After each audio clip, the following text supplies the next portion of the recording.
Yeah, YouTube takes a bit. We are going live on Katie's YouTube. So we will wait because this is Katie and Jose's segment. All right.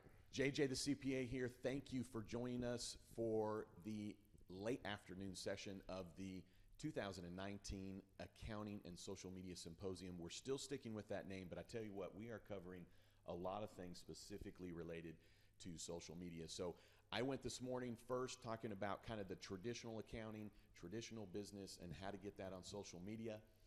We heard from Justin McCall of CPA, CPA Enterprises PC, also CPA JMAC, and we talked a lot about the fundamentals that business owners need to pay attention to, as well as accountants, which is simply debits and credits and clean financials. So if you didn't catch that this morning, go to our various channels to find it. And we had literally a keynote dropped on this symposium by Juan Garcia, the CPA marketer. And so now we are thrilled, especially me, for this next segment. And with Katie and Jose, so Jose Zavala is with ZTX Advisors, and Katie Thomas, CPA, is Katie Thomas, the Katie Thomas, CPA. I'm not going to even try and explain what these two do because I'm being honest with you, I'm behind the times. And not just in the accounting, but I know in the legal industry, this is still needed. In the medical industry, this is needed. But what it comes down to is these two are part of a revolution. They are part of an initiative that is hitting the market like probably everywhere in 2 years, maybe in a year and a half. So you're going to be listening in on what's to come before it's even here. And when we're talking about this, we'll simplify it to automation. And that is this. You're breaking down the barriers specifically, and I'm very interested in intently listening to what you all are going to be visiting about, because when I hear automation, I think impersonal, no more client interaction, robotic, etc. And what I've heard in us being together in the last 24 hours is that it actually enhances the relationship. It takes away the administrative, it takes away the mundane, and it absolutely is something that I'm going to want to be implementing and visiting with you all. So we've known each other for a while on social media, but this is something that I feel like I really need to take a look at because I have a traditional CPA practice. Now, I do want to circle back to something earlier because we've had some fun in the sense that when you look around, all of us are so impressed with all of the technology here and the wires. So I want you to know that when Amanda and I started brainstorming this idea last November, the biggest and daunting aspect of it was, how do we invite those that are on social media to something like this so that they can share in the social media experience and exposure? And really at first, Amanda and I are like, well, like everybody can just have their phones up, and we'll hit play. And then we thought, well, we could do a computer with a phone. And then we started researching. And so I want to back up that even though we've been having fun and we're talking about the technological, there is no way, Jose, that this would be anywhere near what it is. So even though we've had some comments, and I feel like the comments have been more trying to be helpful to just say, hey, we can't hear you or whatever, because people are wanting to hear us. But I want to make sure that you know, Jose, that literally you've made it, 1,000 times better than what Amanda and I envisioned or could put together. We would be lost. I think that we really wouldn't have the views that we are having because it would probably just be a group of phones in essence. And I think that you really should consider putting some videos on YouTube, because you said you have watched YouTube videos on how this works. But the troubleshooting that you've done today and how you've kept your cool. You have absolutely, like in essence of not breaking a sweat, you have been amazing. And I'm not even just saying that. All of us agree that you've made this fun for us. You've done a ton of work. And I am sorry that you haven't been able to be in front of the camera as much as we had hoped.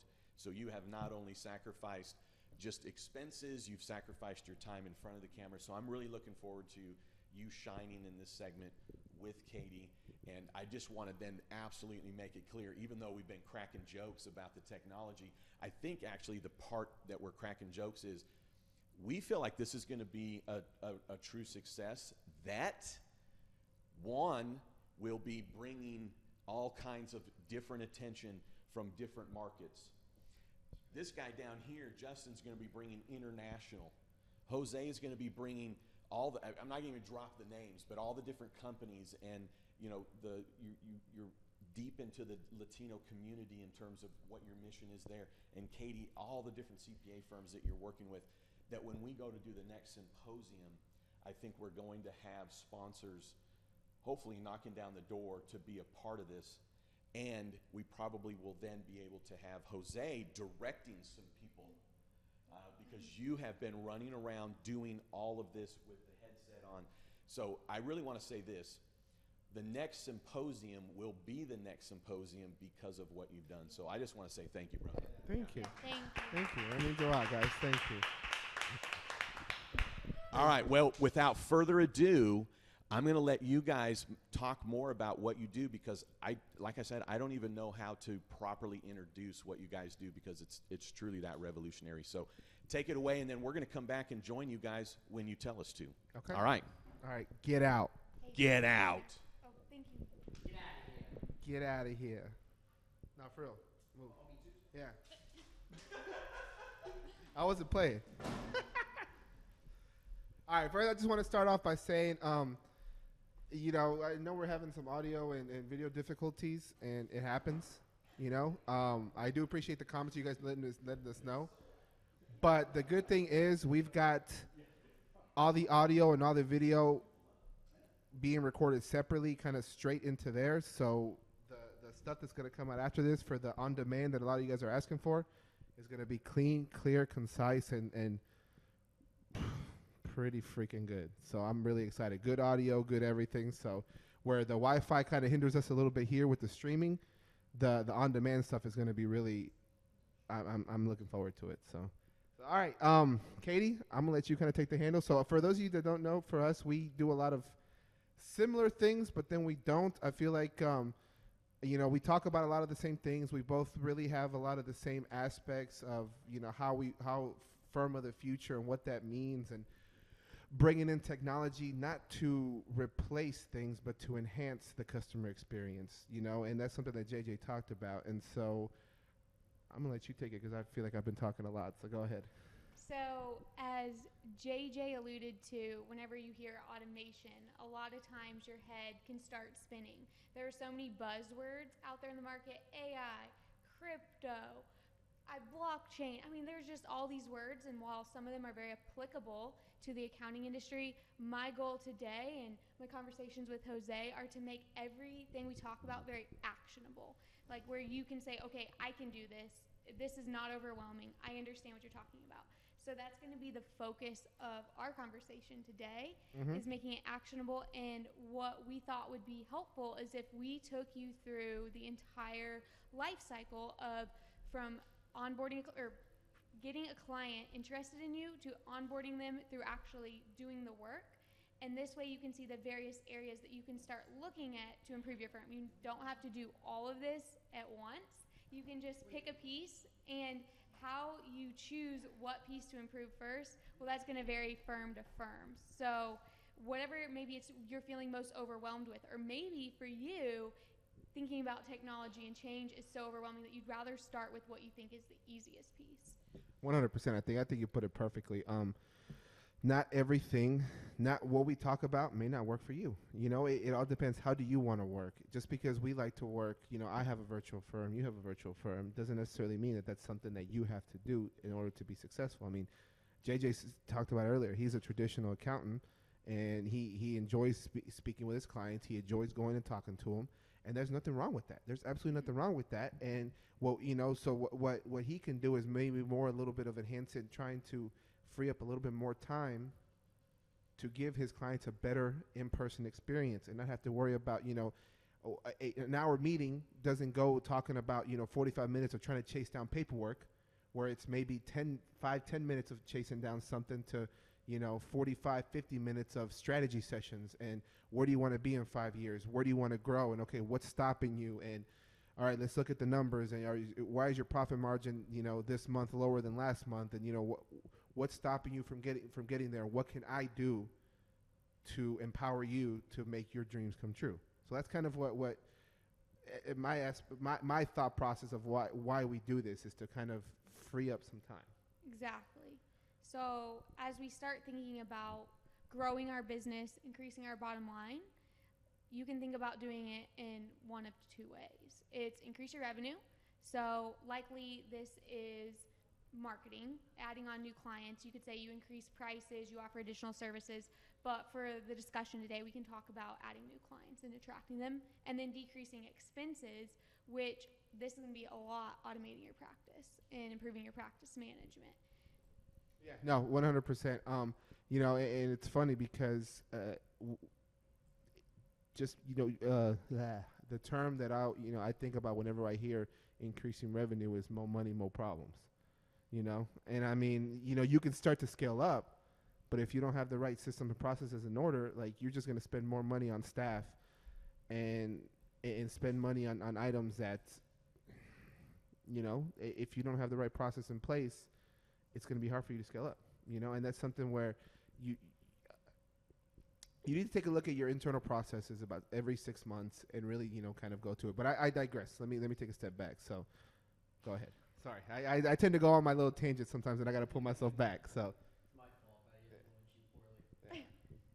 So if we just want to start this journey and we're thinking about attracting new prospects, the first thing is, before you even look at automating, and what I help firms with is, who do you want to attract? Because this is the first step. It's like, who do you want to serve and how do you want to serve them? So gaining that clarity is so crucial, because today you can't just be an accountant. There are so many accountants, and as we talked about, I think it was JMac earlier, people buy from people. They don't just buy because you're an accountant. There's so many accountants out there. So who are you? Who do you want to attract? And how are we going to attract them? So is that going to be blog posts? Is that going to be social media content? Is that going to be ads? Is that going to be funnels? Is that going to be ebooks? Like, what is it? And how are we going to set this up so that once that you captivated this prospect, we need to get their information somewhere. We don't want them to fall away, like click X on our website. We need to capture their information. We need to nurture them with emails. We need to constantly be in front of them so that eventually they can make an appointment. And how would you say some of the best ways are to get them to make an appointment? Is it an online calendar that you prefer? Like, what is it? So for me, I kind of want to, before I touch on that, I kind of want to a little bit more on what you were talking about, your ideal client. Because there's a whole term we always hear, riches and niches. Riches and niches, where you focus on that, because when you pick a niche and you pick a vertical that you want to work with, you can actually optimize your trial balance. You can optimize your processes, the applications. You know what to, and then at that point, then you can have a cookie cutter system to roll out to new clients, and you are the expert in that field. But for me, as far as getting an appointment, 100% I use a calendar scheduling app that connects to my calendar, because of one simple reason. I have now taken ownership back of my time. Mm-hmm. So much, and this is something that Will Lopez talked about on the podcast last week that I had when we did with Zero, is that, a lot of people think that a value-added service that they have is ideal with whatever my client tells me to do. And it's like, no. The client's not asking us, telling us what to do. The client needs us to tell them how to work and tell them what to do. We're the experts here. We're the ones that need to be working with them. And so for me, it's a calendar scheduling app. It's a way to look, here's a link to my calendar, pick a time that works for you. Because, and this is an honest question, back wherever, in your prior history or wherever, have you had to track down somebody with a meeting? It takes 3, 4, 5 emails. Oh right? My goodness. And when I was at one of the big four and working with other teams that we worked with across a ton of different countries, I would have to email them, look at all of the partner, the senior manager, the manager, their calendars, give some times that worked for all of us, and send them out to all these teams. And then by the time everyone responded, calendars had changed. It was a nightmare. And trying to find something, and then it was always on the client's time. Yep. So if you had something going on, too bad, cancel it. Too bad. The client, this is when the client has time. And now with these calendar applications, I mean, you can set up a team calendar and see when, if you want your team members on there, it'll literally look at everybody's calendar and pick the specific time. So if you want 3 or 4 different people on the meeting, it'll show you the times that everybody's free, and then the client can look at that based on when they're free, make an appointment, automatically sends them a calendar invite, automatically sends you a calendar invite, and then if you have something like Zoom or Skype or one of these video conferencing applications, you can connect those, and you can automatically create the meeting inside there. Good to go. I mean, and that just has saved me a tremendous amount of time, because I used to do that when I first started. Was, hey, when can we meet? Oh, Tuesday's not good. What about Wednesday at 3? Oh no. And then sometimes you get busy, you don't respond to the next day, and especially if it's a new client you're bringing on, if you take forever to get that meeting, and somebody else gets that meeting before you, they might get that client. Right. Totally. And Great point. to even make that sending out, hey, here's when I'm available email, create a canned response. So if you're in Outlook or Gmail, you might find yourself typing that all the time. Okay, I've got this calendar link, so I'm always typing out, here's when I'm available. Please feel free to schedule at your convenience. Let's just make that a canned response, and you never type it again. So in my signatures, I have a little link that says link to my calendar. And I always tell people, hey, check my signature. You'll see, click on the calendar, and that's where you go to schedule a meeting with me. And so at least for prospects. Now I have different meetings. Yes. Can I make one quick comment on that? Yeah. Because something I learned from that. So, Mike right there. with that, I use Calendly as well. But even if I don't even if I don't keep the meeting, like I use it as the reminder for the meeting, force the prospect of the person, go into my calendar, right? Put time in my calendar. Even if I can't make that time, it shows the incentive. They go in, and then I change it. Sometimes I don't always have to keep that time, but something that I Right. do. So. And the good thing is, it's like some of these, I know I use Calendly right now, and because I mean, you got what, one meeting request for 30 minutes, and it's free. Yeah. You know what I mean? Which is awesome. And is it 15? Well, either way, you get one appointment and it's free. Doesn't matter. Yeah, and so, but with them, you can actually set up text reminders and email reminders where the system will automatically do it. So you don't have to follow up with them and be like, hey, are we still on for this meeting? The system itself will actually do it for you. Yeah. And so to then take the calendar a step further, have that integrate with your CRM, so that, let's say they opted in for a lead magnet and they received this email, and at the end you say, if you want some more information, you can schedule an appointment with me. Well, if they do schedule an appointment, we want them to be kicked off that campaign and entered into our CRM a certain way that identifies them as more qualified than they were before. But if they don't, they don't respond to the email, they don't make an appointment, we want to keep nurturing them with more content. So I would say this. That is where I am lacking. I barely started getting the CRM up and running. I do the calendar link, and then I follow up with them. And unfortunately, that was the one aspect that, for me, I try to implement Salesforce. Very powerful tool, very, very robust, but it was too much for me. It was way too much for what I needed. And so we just shifted over to HubSpot, which is free. Again, there's a lot of these things that offer free things, and that's what I started using. And oh my gosh, they've got a chat bot that you can put on your website, and people go in there and talk to you, and it'll come to your phone, and you can have conversation with prospects in there. That's something though I know the process and how I wanted it to work. I just can never fully get it to work. So that's something I think I'd like for you to kind of divulge a little bit more, because I know how it's supposed to work. Like you bring in the prospect, it automatically updates the lead, and it and we're not even going to touch on Zapier yet, but there's a lot of different things that you can do on that. But I'm gonna let you kind of follow that, because I know you know that a little bit. Like I said, I'm so barely trying to implement that really into place, because I know that was the one thing I felt like I was lacking. Yeah, so pretty much how that works is you can set up different triggers between various actions. So let's say that you create a set of 5 emails to send out: 1, an ebook; 2, a checklist. Email 2 is a checklist, and then 3, 4, and 5 are some additional emails to hopefully gain the prospect to make appointment. You want them to know, like, and trust you, right? So that takes some time and some nurturing. Within those emails, you can set up triggers so that if a certain action happens, the campaign stops. So if they respond to the email, if they make an appointment. Some people get super granular so that if they even click on a link, you are doing a different action rather than if they just do nothing with the email. So you can get super, super specific, but a lot of times just starting with something. So like Jose got HubSpot. That is like the best first step. So if you're listening to this and you don't have a CRM and you're like, oh my gosh, email funnel, CRM, calendars, like just start with one thing. Start with calendar, start with CRM. Start with Calendly. Just set up a calendar, and every time somebody wants to book a meeting, send them the link.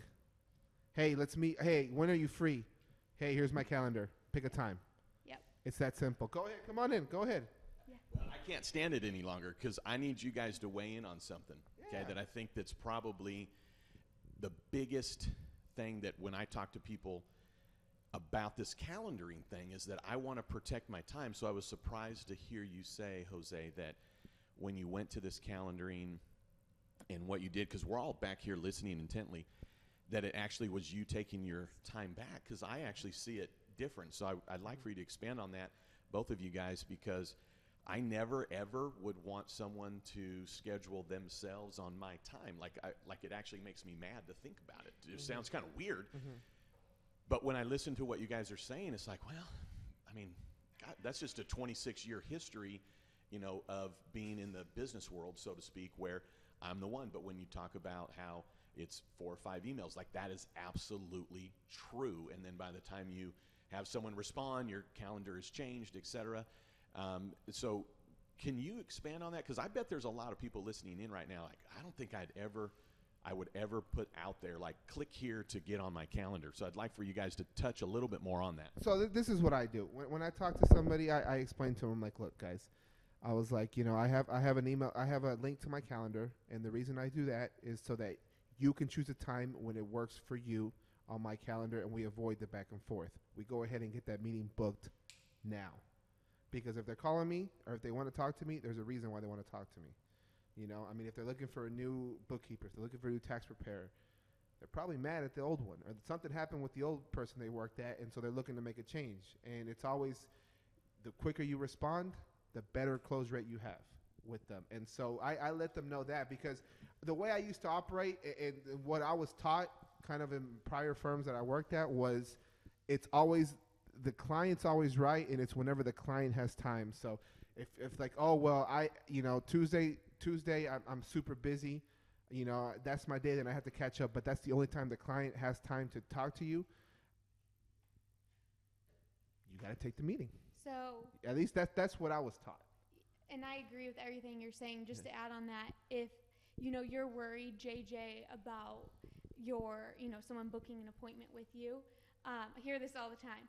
You can set as many boundaries as you want. So you can be like, okay, for new client, you can set up different meetings, and within different meetings, you can allow so many meetings a day, or certain days you can just totally block off. You can allow them between certain times. You can create buffers between the events. You can, let's see, what else? You can limit the number of meetings you have per day. So example, and we're throwing a lot of information. Yeah. Let's say you're taking on new clients. So you say you're not really taking on, but let's say you're taking on new clients, and you're like, only time I want to talk to new prospects is Tuesday to Thursday from 10 to 12. That's it. You can set your new prospect link to 10 to 12. And so when they open that calendar, all they see is Tuesday to Thursday, 10 to 12. And if you don't have anything on your calendar, that's what they're going to see. And that's what they're going to be able to go to. And you let them know, this is a time that I've set aside specifically for you to give you the attention you deserve. I know I'm not going to we have a 15-minute, 30-minute call that I know nothing else is going to distract me. I'm not going to be checking emails. I'm not going to be on the phone with somebody else. And no, it's going to be your time dedicated to 100% you. But they can't book any other time. Gotcha. So, like for me, I have some videos on this where with my scheduling, basically when I hit Friday afternoon, my next week is locked. I'm not going to take on any new appointments. And typically I'm booking then the week after that. So like if I'm going into this Monday, I'm really probably booking not the next week, but the following week because I want to be prepared.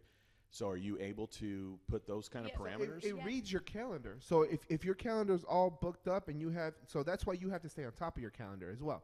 So let's say for this week, you're like, so for me, the symposium, we came up Thursday, right? And then we were here Friday all day. So Friday I put busy all day. So even if somebody wanted to book a calendar, a time on all my different calendars that I have, or my different meeting requests that I have, they couldn't. There's no way. And yeah, they can try to call me, but it'll be like, hey, and I let them know, hey guys, look, I'm busy. I can't give you the time you deserve. Let's book a time. Maybe if it's super important, then okay, let me see what I can do. But if it's something that can wait, let's book a time next week to where I can give you the attention you deserve. And then that way there is no, and then it usually, okay. Or I'm like, hey, upload whatever is freaking you out into the portal, and then I'll take a look at it. Let's meet on Monday or Tuesday, and we'll go over it. Okay, gotcha. You know? And you can set parameters like don't allow events less than X number of hours away. So maybe you're 72 hours. Maybe it's more like for I you it's gotcha. a week. So you can set You all can that. really set can your boundaries how you want to where they can only come. So like for me, I have a link for tax prep. So after I prepare the tax returns, I usually have a 60-minute conversation with my client to go over the return. Tax planning, we have a 60-minute conversation with their tax plans every quarter. Meetings are 30 minutes. New client calls, 30 minutes. If a vendor wants to call and talk to me, it's 15 minutes. And so it's just these different links. And so I like, hey, can I book some time? And I'll send them, okay, so if new client call, I'll send you the new client one and the times I have designated. So like for vendors, I only talk to them Friday mornings. Okay. That's it. So what I hear you saying is that I'm going to send a link to a vendor that then only has that time available. I'm going to send a different link to a new prospect, or I'm going to send a different link to this high-profile client that actually I'd take an appointment tomorrow with. Exactly. Wow. You can do it as wow. So like for your high-profile clients, or like the big clients that like, hey, I have to be on top of them. They can have the full open of your calendar, and if like if they need to talk to you tomorrow, they can book you can send them a special link, that maybe specifically for them or specifically for your your high profile clients, and just be like, here you go. Now if for other the other clients that okay, they can wait a week or something, then you can set your parameters there and be like, hey, you can't book me anything this week. You have to be this many days in advance, 3, 4, 5 days in advance if you need to do that. That sounds amazing. So I could say, these 3 email addresses can book anytime. So like I set up these contacts can do this, these contacts can do this. That I don't know if you can do it by contact. So the way I do it is essentially whenever a client says, hey, I need to schedule a meeting, what I do is I respond with the calendar link, and I just tell them book a time. And so if it's like client call, a current client call, I'll do that. If it's a tax return call, I'll send them a link to tax, my tax return one, and so they know, okay, good to go. Are we having trouble with the audio? Okay. Here, add what you're going to add, Amanda. Well, I just was going to say that I thought that this was a perfect example of what we talked about, that this is an accounting and social media symposium, but it's not just for the accounting field, because I could see that calendar option going for so many different fields and different professions, because I'm just thinking about like in my previous job, whenever I ran a law firm and I ran my attorney's schedule, and there were so many times that I would make an appointment and then he would come back and go, I can't do that day, so you're going to need to move it, or I can't do that, you're going to need to move it. So this would also be something that would be awesome to provide if you didn't want to send it to clients, but if you just set this up to provide to your staff that is setting your appointments, and then you have even more control of your own schedule because you are telling your staff when you can meet versus them just waking up on a Monday morning and they've scheduled 3 appointments already for you. I've got one for my staff. If they need to talk to me, they know that they have to click that specific link, and they'll know that, and then it'll pop up, meeting with Morgan, meeting with Shadi, and I'm just like, okay, I know I need to talk to them. Okay, you know, or you know, if I'm reaching out to them, it's usually an ad hoc meeting. Like, hey, let's talk if you have time. But if they need to talk to me, they know that the link. They go to it. There's no, hey, when are you free? It's like just book a time, and I know, okay. And then at that point, if I see it pop up on my calendar, I'll look at hey, what's going on? You know, if I have time now, I'll reach out. But at least I know if I'm busy, at least I know that day I can dedicate that 30 minutes or that hour is specifically dedicated to them. So.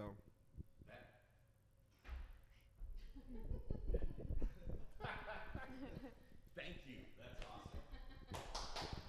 Love it. So I get what you're saying then, Jose. So that's what I mean by taking your time back, because now you're in charge of your time. You're not trying to plan your calendar based on other people. They have to, and that's part of the whole like training your client to work the way you work. You know, which is again go back to what Will was saying. It's like it's not a value-added service for you to say, "Hey, I operate the way you operate." You know, oh, you use Peachtree. You use, you know, like, you know, it's like, no. Let me go learn that program. No, you know, so. but it's more convenient for them too. Even if that's how you operate, it's like, hey, to make an appointment with Jose, I can just go to his calendar. I don't have to email him and wait for him to respond. It's just like, great. Make him And so all of my clients have a list of the different calendars, so they know whenever they need to go, when they know I did the tax return, and then they have I'm like, hey, tax return's done. Book a call. Next thing I know, I see it next week or later that week. I see, you know, so and so booked the time. Okay, cool. I know I need to get with them on their tax return and that stuff. So, or hey, I've got your projections ready. Let's book a call. Book a call with me. I don't have to worry about, hey, when are you free? No, I just tell them that, and then I just start seeing my calendar. Ding, ding, ding, ding, and I'm like, okay. And now I know. And then if I have like a doctor's appointment or something, you know, there is no like, oh, well, I can't. They can't book that. They can't book that time. Yep. So. Yeah, it's really nice. So we went off on a tangent on the calendar. I think so. But hopefully you can see our point that a lot of these things, it's just making your life and the client's life and your staff's life so much easier. And it's a lot of the things we're going to be talking about are free. Like that is literally free. Yeah. So Calendly, one meeting request is free. Like one event type. Yeah, one event. Yeah. You send it to whoever. And you can just do that. Just be like, here's my calendar, and start off there. You know, I have the different ones because, like I said, I do 60 minutes for my projections with my clients. I do 60 minutes for that. 30 minutes for any kind of other, whatever, you know, regular calls, leads. I don't know why I just forgot. New leads, prospects. I do 30-minute calls with them. And then, like I said, vendors, 15. So if a vendor wants to call and be like, hey, how can we partner up? It's like, okay, well, you know, you got 15 minutes. And then I let them know, like, okay, guys, it's 15 minutes. Like, you know, if you want to, book another time, and I'll send them that link, you know. And sometimes some of them will get a hold of my, like, other links somehow. And so I just cancel. That's what I was just switch them to the 15 and be like, you're a vendor, bro. Yeah, you can change that. I mean, you can change event type. So if they try to schedule 30-minute and then you realize it's somebody trying to partner with you or trying to sell you something, just switch it into 15. Or cancel it yourself. Yeah, I don't want to waste your time and mine. Yeah. Don't see synergies. How long, and then I know you guys want to get into some other automation stuff, but how long does it take to set up what you just said? Like put contacts in there and You set don't up put the contacts calendar? in there. You don't have to You put don't any put any contacts contacts in there? No, it's just you have your calendar. So Outlook, are you using Outlook? Yeah. You have your calendar. You connect Outlook to it. and that's Really? it. They'll ask you some questions. Yeah. We'll set it Okay. up for you tonight. Okay. Yeah, if you want, we can set it up for you tonight. Wow. And then that way you can test it out and see what Okay. it's like. Okay. And then, like I Awesome. said, the conversation you have is this: hey, I don't want to waste your time. I don't want you to waste my time. Let's make this easy for both of us. Here is when I'm free. Pick a time when works for you. Boom. Book it, and that way we both know that that's when it is, and it'll send them again text reminders and email reminders when it's time to come to that meeting. Boom. Okay. Awesome. Love it. All right. Calendar sold. Okay. I'm still a suspect on the other automation stuff, but now I'm a fan. I don't feel angry anymore about someone picking a time. Yeah. So, all right. What's the next thing you guys are covering on the automation? So, okay, we talked about that. So we veered off on the calendar a little bit. I want you to touch more on the CRM. So I know we were talking about that, and we just kind of veered off a little bit. Yeah. So CRM is super important, especially as we talk about prospects and clients, but there's leads coming to your website likely, or coming to your social media posts that you're making on landing pages and stuff. You don't want them just to bounce off if they don't, say, make an appointment with you. You want to capture their information. And even if you're, say, like JJ, and you're not so much looking for new clients, but you're looking to grow a brand, they still need a way to do more than just email you. They need to sign up for a newsletter, or sign up for, like I said, an ebook or a checklist, or maybe you want to be a speaker and they can download your, I don't call them landing page, Like your guides, your like 3-step guide, or like we were talking about last night. You know, the guy that sold the Amazon bestseller for 4 pages. Exactly. But you want their information to go somewhere so that you can then stay in touch with them, whether that is through email campaigns, or you can simply reach out to them personally. So you don't have to do everything at once, but just sending it to that CRM. And then keeping track of those conversations. So like HubSpot, which is free, is amazing because if you install like the plugin on your email, whether that's Outlook or Gmail, then whenever you email them, it's tracking to that person. So nothing's getting lost. And let's say I'm out sick and I need someone else, like my husband, to step in, and I'm like, hey, I'm sick, like please get back to JJ. He can go, even without getting in my email, he could just go into my HubSpot and see all those conversations and know exactly what's going on. So okay, and my question, and JJ, since you're more traditional, I want to know if this has happened to you, because it happened to me in my old firm. Okay, you're doing a tax return, right? You get the client's information and you're missing stuff. Stuff starts trickling into your email, right? Right. Now, you could be like J-Mac, who apparently never misses an email, which I think is BS. But, you know, you go through and you're super busy, and next thing you know, 1 or 2 things slip through the crack. And I'm sure it's happened. It happens to everybody, right? Has it happened to you? I guess that's Yes, my it question. has. Yeah, absolutely. And then it gets especially frustrating. because it's going to various, you know, this staff or that staff or this admin. Yeah. So with the CRM, it'll track that whole line of conversation, and you can actually go in there, see whatever notes you can make notes on the client. So if there's something specific you need to know about them, like, hey, you know, they like this, or they prefer this, or, you know, whatever it is, and you'll see the list of the notes. So you'll be able to track all those emails that went to that client and see, like, hey, you know, Juan, he sent you the K1. Why is it not in there? How come, you know, why are you telling me you still don't have it? We can see it right here that it was sent to you. Or you know, you can be like, damn, okay, you did send it to me. You know, and so that way you have, again, an audit trail of what's been in and out to avoid those, like, Gotcha. things sitting in your email, which is my favorite part of the CRM, to be honest with you. I know a lot of the marketing stuff is good. That's what I love about it. It's kind of an audit trail of the email sent out.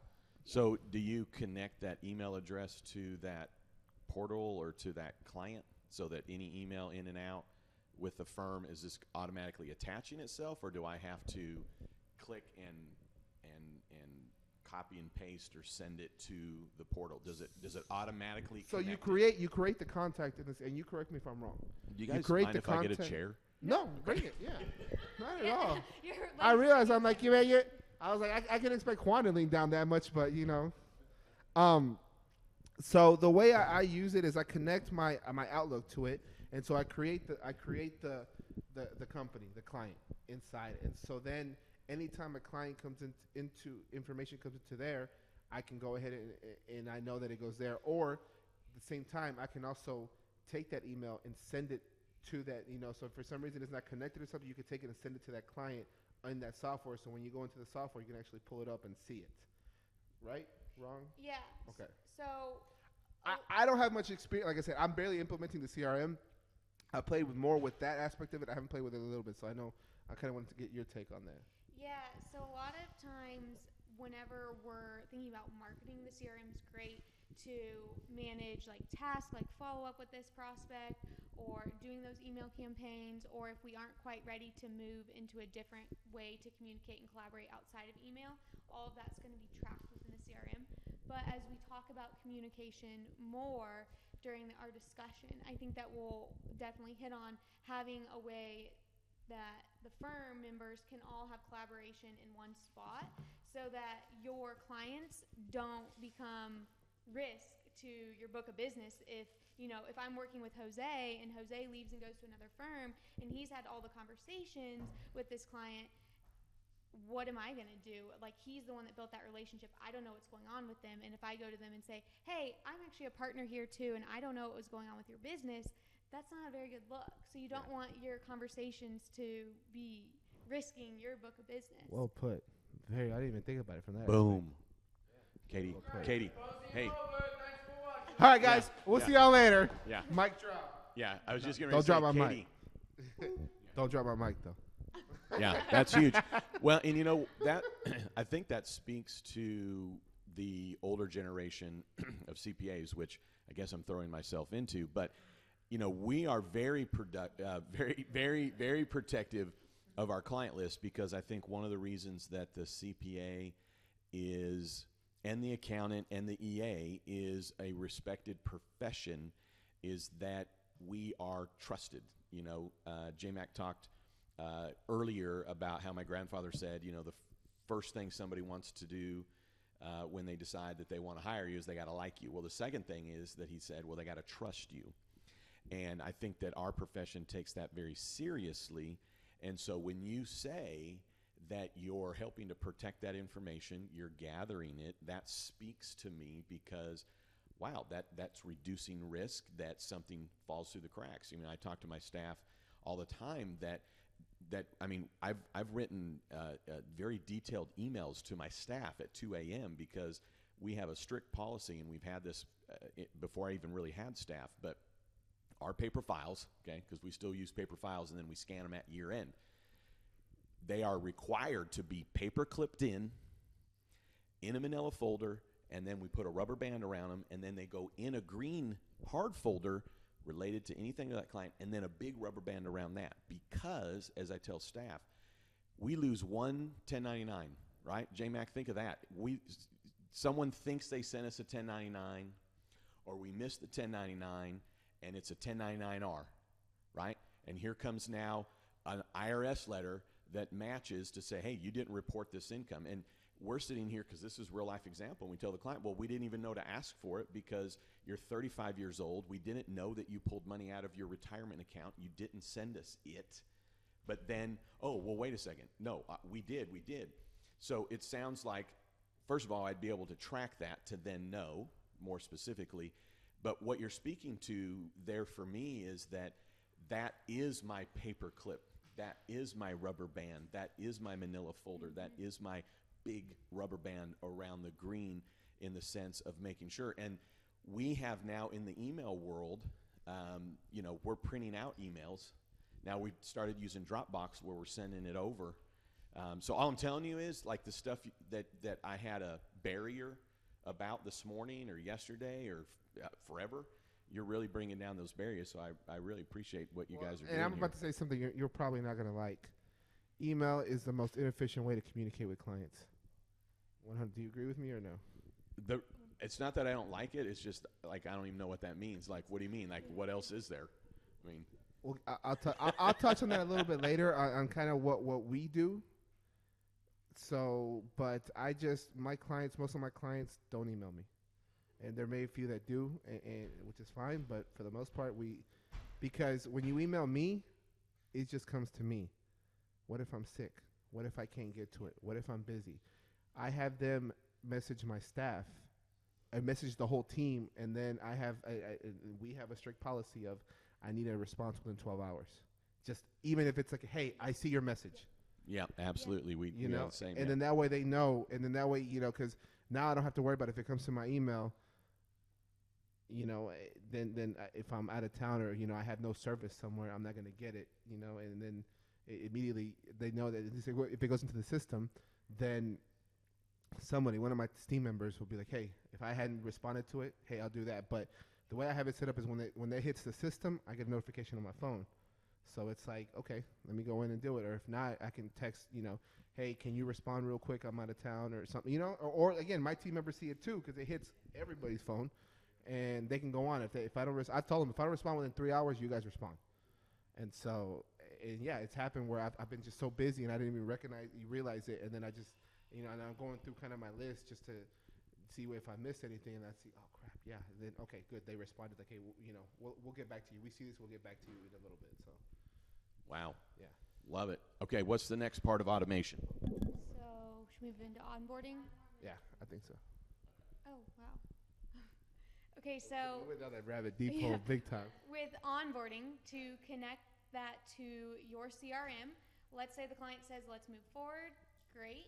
We can update their status in CRM to be now a client, and that can trigger a certain engagement letter to be templated and created.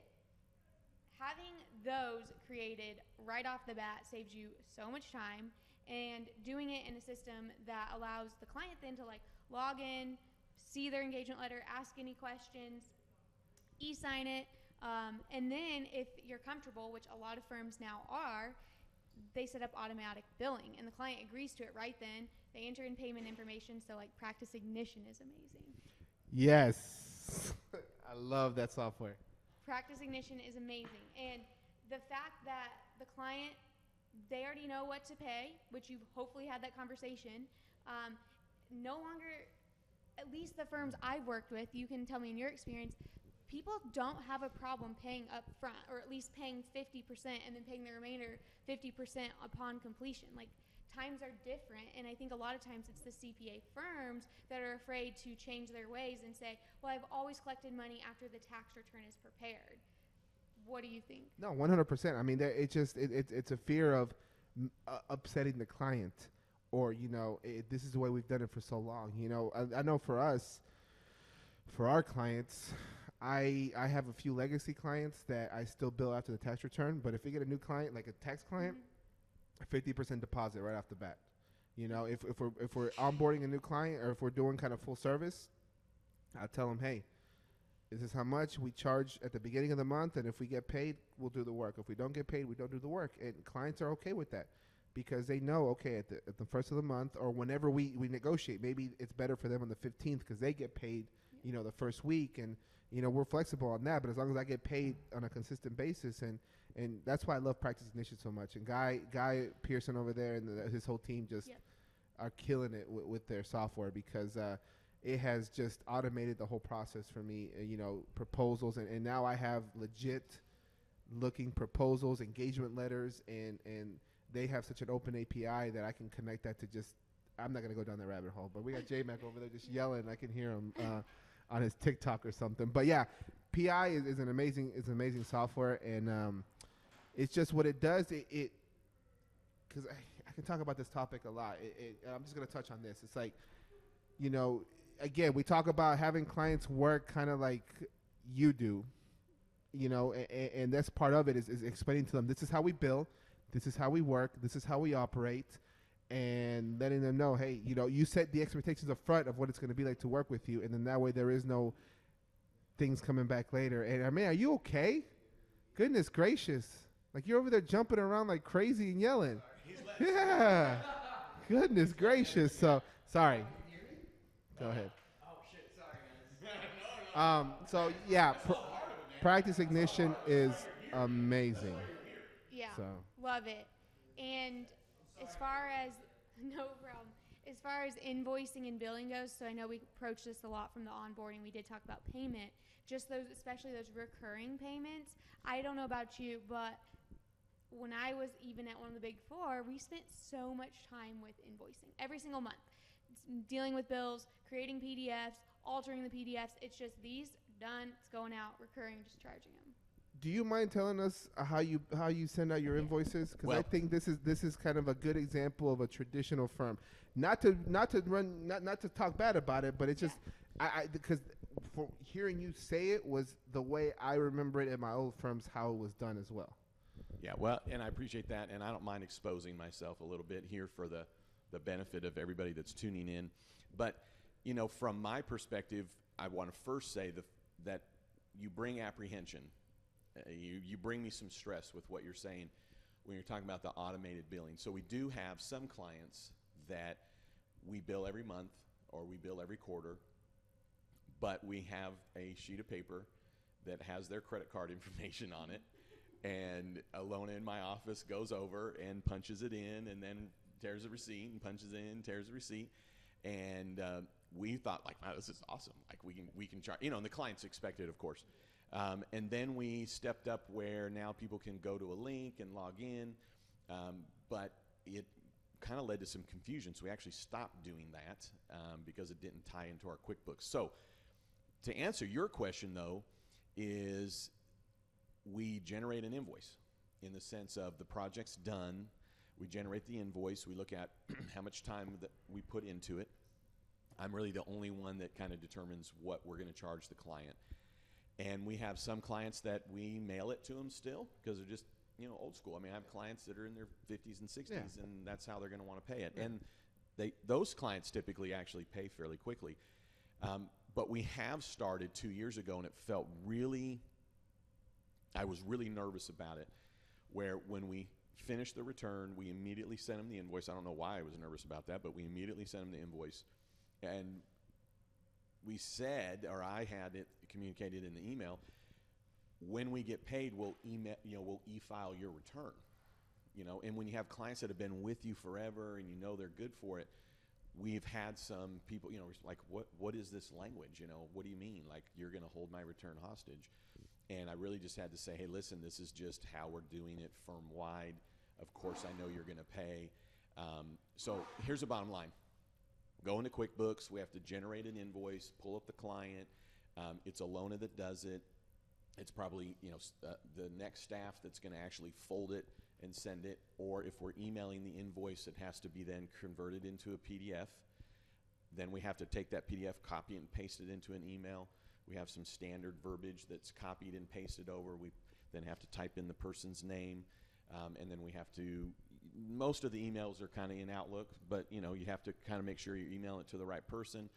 And so even when we're processing a tax return, we have to write down, what's the first name that we want, Tom, or Dr. Henderson, and then we'll indicate what email address to send it to because various people have various email addresses. Wow, that's cumbersome because when you guys asked me that last night, I was like, guys, really, I know this is taking a long time to explain, and you're making me realize this is taking a long time, for our firm. And from my perspective, though, the apprehension is that how do you, in this automated way, ensure it's the right amount, that it's at the right time? Do I still have control over what's being done? I'm still the one that's, in essence, starting the process. So, great question. Does mine sound pretty traditional? Yeah, how the billing's done? That's how I've seen it. And it's just 3 people touch it. You touch Absolutely. it, and 2 staff touch it. Good question. So, essentially, what you're gonna, the best way well, for one, I don't bill by the hour anymore. I do fixed rate or we've moved value-based, more to that. Yeah. So, but if you're still doing hourly, which I still have sometimes that what I do, we our time tracking system we use is T-Sheets, which is an Intuit product,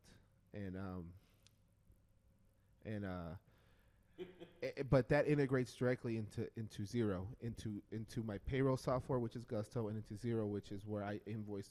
That's my accounting system I have for my business. And so, what I can do inside T-Sheets is literally pull the time for each project, each client, pull it out, create the invoice for that time, and send it out to them electronically.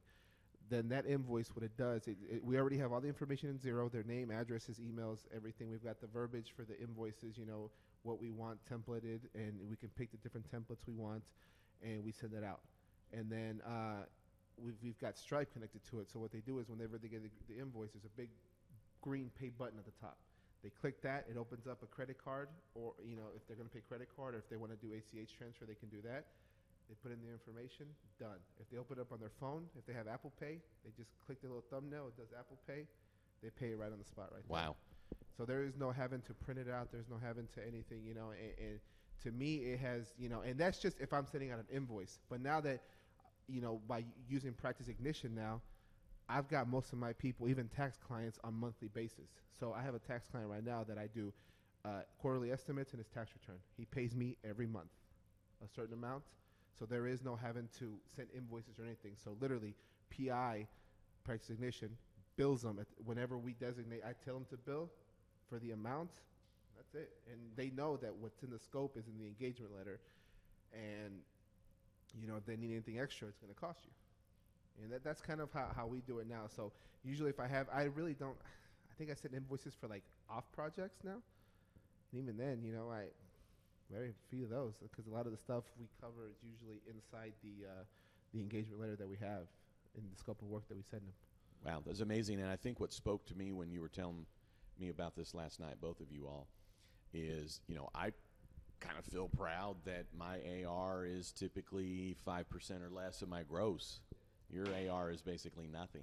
My AR is $300 from a legacy client. Yeah, I mean, that's it. You're invoicing and you're collecting, and Now I will Go say ahead. this, and this is something I've probably talked about. I had a client that stiffed me a large amount of money. This was before I implemented all these systems. I billed after the fact and everything, and they didn't pay me. And so that's kind of what got me thinking, like, I can't do this anymore. Like, I've worked at firms where AR balances were stupid, and then it's like at the end of the month trying to figure out how to go collect, and make those collection calls. And so now you're spending 3 days out of the month making collection calls or making collection visits to get paid on stuff that you already did. So you're already wasting 3 days extra, to do that. Yeah, absolutely. Because every Tuesday, I get a papered printout of the AR, and I highlight who I want Alona to follow up with, and it's either an E to just re-email it to them, and we have standard verbiage, and it literally says, hey, JJ asked us to follow up with you. We know you're good for it, but we'd like to know when we can expect payment. Can we get paid by this Friday? Or we have some that we just mail them, and I put a P next to those, so it's mail, and we put a stamp, that says past due on it. But that's a lot of time and effort. So you told me about something automation. Inside Zero, I can set email reminders as consistently as I want. So if I want every 2 minutes, every 2 minutes, wow, every 2 days. If I want to be aggressive, I know people that do it 2 days, they don't get paid. It sends them a reminder, hey, your invoice is due, and you can set it up to where it sends email reminders, every 5 days, and then 10 days after that, and then 15 days, and then 20 days. And then the good thing about it, at least within Zero, because that's what I use, is it'll show you if they viewed the invoice or not. So you'll be able to see if they're like, hey, I never got the invoice, and you actually look under your list, and you see viewed, it's like, no. Like they came up about, no. Like, you did see it. Yeah. Don't play with me. And how many times and at what time. Yeah. So you can be like, oh, they viewed that a lot. Yeah. So. J-Mac, you sat down. Yeah, You what's got up? something to say? No, I mean, I always got something to say. I mean, Absolutely. We'll say some stuff. so Lay it down. No, I've been wandering around. I figured I'd sit down. I haven't sat down in a while. But the one thing I did Is want J-Mac on? We'll make sure he's on camera. So, Juan? I'm not You at that. feeling lonely over there? Okay. You come in and whenever you want. J-Mac, He's amping up for his evening keynote that he hasn't told anyone about. That he's he's got his pump up music in there. So I'm not at the point yet with all of that. Like I could have been and just not. And like part of it when I first started my practice was a hesitancy for me to accept credit card because I just felt like there was something about having my clients finance my fee, even though I was kind of part, like you'd pay the bills and stuff. Like it made me feel uncomfortable to put my fee on a credit card, considering I'm trying to be your financial advisor. And I feel like there's part of it that sometimes, you gotta suck wind on the float a little bit because you're the accountant, and if you gotta preach financial discipline and cutting costs and, especially the businesses I work with that are, trying to get their stuff back together, and cash flow is important. I mean, from where I'm sitting, it's sometimes you're the last one to get paid, and that kind of sucks. But in the same sense, alternatively, I can put it on a credit card, but to me, that would just be completely contradictory in a way, or just, what's the word? Like, Hypocrite? not, it's like counterintuitive, like, I know what you But mean. Yeah. So do you allow your clients to pay you late? yeah. See, I mean, I do. I mean, I yes, think do. though I you mean- could still instill this that this is a professional service. I'm here to like help you. But if something came up with your client, if that's your personal belief, like, I mean, that I would never like say like, okay, like this is your business, like you should definitely, if like that's what you believe, you should do that. But then you could just, you know, move the invoice back. But it still is like, hey, that invoice is going to go out, but you aren't having to like recreate it all the time, try to get them to pay. It's just like that way they at least have to be like responsible and come to you and say like, hey, Justin, I know that I always pay you on the 3rd each month. Things are super tight right now. I need some help. And like they could bring that conversation up. At least that's my thinking when I'm hearing this. Well, yeah, me too. I mean, and I'll tell you this: I've had clients be like, "Hey, man, I had a rough month. I don't have it." Okay, well, you know, when do you think? I've got invoices coming in on the 15th. Okay, then you know what? We're good. You know, you've move for the it last 6, 7, 8, 10 months, you know, you've paid me regularly. Yeah, whatever you need. I mean, that's fine. If you need to maybe push it a little bit later, that's fine. I'm okay with that. You know, we can double up next month. If you think you're gonna have the money now at that point, yeah. I mean, I have one client that I signed on for monthly services, and he's like, "Man, I can't keep up." I'm like, okay, so then what I'll do, we'll do ad hoc. I'll come in, I'll do whatever you need, and I'll just bill you by the hour. It's gonna be a little bit more expensive, but you know, if that's what you want, and then you know, I'll come in and do what you need, and that's what we do. You know, I mean, it's not that you're not gonna work with your clients. Yeah. You know, you're still gonna work with, because you are building that relationship. You know, but it's like, I mean, you gotta get paid too. Yes, and obviously I extend that. I just don't accept credit card. I mean, that's you don't have to accept credit card. You can do it all with bank. If they don't have cash, that's a problem, though, right? Then it's gonna bounce. So if the cash isn't there to pull out and go into my bank account, then it's gonna bounce. I mean, look, it's an in between. I mean, my book of business, I have some clients that automate. They just pay me automatically. It goes in my bank account automatic. I don't even have to send them a bill. Right, but you know, some of my more involved clients, and it's just kind of what I do. And like I was saying earlier, the bookkeeping is involved, especially when you're trying to clean stuff up. I mean, it takes a long time, and yeah, I mean, it's not something I want to continue for the rest of my career, obviously, and I want to get to the point where I can just do that automatically. But I also want to get my clients to the point where like putting it on a credit card is a strategic business move to get the points. You know, not to put you in debt. Like to put you in debt to pay interest on my fees, like I said, but to, you know, if you're on automatic payment, you have enough cash in the bank, and it's just, yeah, swipe it on the credit card, get the points, and But yeah. I hear you, but and you can correct me if I'm wrong. Oh, I will. It sounds like it sounds to me like, you know, you're considering yourself an expense whenever you're saying that, because look at you. Ooh, nice. Aren't you? We talked about this. Yeah. You'll max out your credit card if you have to buy something to put your business ahead, right? Yes. So then you're working with us. It's an investment. It's not I an agree. expense. Yes, you're correct. I mean, you're not wrong. Yeah. I agree with you. I just don't do that. Like, I just, you know, and you're right. I know like, that's the thing. Like, I know I need to be doing better, and I'm not an expense. I guess just consider it a cost of doing business. Like, it's just an additional value add. Like, I'm just more flexible with the payments for those that are trying to get their stuff together. You know, those that have cash, I'm not, it's like, no. But is that? But you know, and I hear you. But is that scalable? Is what scalable? Being that flexible. Hell's no. Like, I'm not doing it forever. Yeah. It's just No, for I now. know, It's I not know, scalable. but It's the point is this is like once I get to the point where I'm still small, like it's just me, you know, like I have a lot to figure out. Like I'm still working on a lot of different things.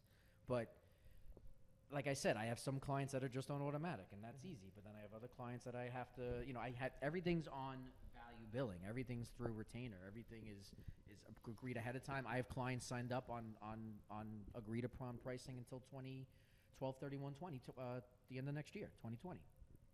The point is that I will eventually get to that point where it's all automatic and, you know, it's just in my bank account. But I can't do that yet because, like I said, like my clients don't have the cash all the time. And, you know, that's where me becoming flexible. And then if I do my job correctly, each and every one of them will come to the point where they have not only enough cash flow, but enough cash flow to just put the credit card charges on automatic payment and like it was nothing. And my bill is included in that. And I get paid on the first of every month. Like, that's my like reward or something like that, right? And everything in between is my time, my cost, a little bit of my interest, which sucks, but whatever. I don't pay rent, so. The point, ladies and gentlemen, is greed is good. You said that. That's just Gordon Gekko, right? Boom, right there. You just the point. The point is greed is good. I'm having fun. I'm trying to break up. I this. just no. But listen, That's good. Real quick though, I just a quick. And I want to say, and that's fine. You're working with your clients now, but why don't you have you thought about implementing the new systems with new clients? That's Yeah. exactly what I was going Correct, to ask. and that's we've talked about that. Right now, my clients are on QuickBooks Online. Right, some of those clients are all on QuickBooks Online, and I'm trying to get them off QuickBooks Online. For me, it just seems again a waste of time to have them change all of that. Like they're not. I've tried to push them all on zero. Like once I get them on zero, that will be, and then I'm hoping in 2 years, a year, maybe say a year, I will be yes right at that point. Like all the onboarding, everything you guys talk about, the training videos, the administrative piece, like putting it in practice, whatever, like putting in all these software. I see that. Like that, I see my practice getting to that point. It's just not there yet.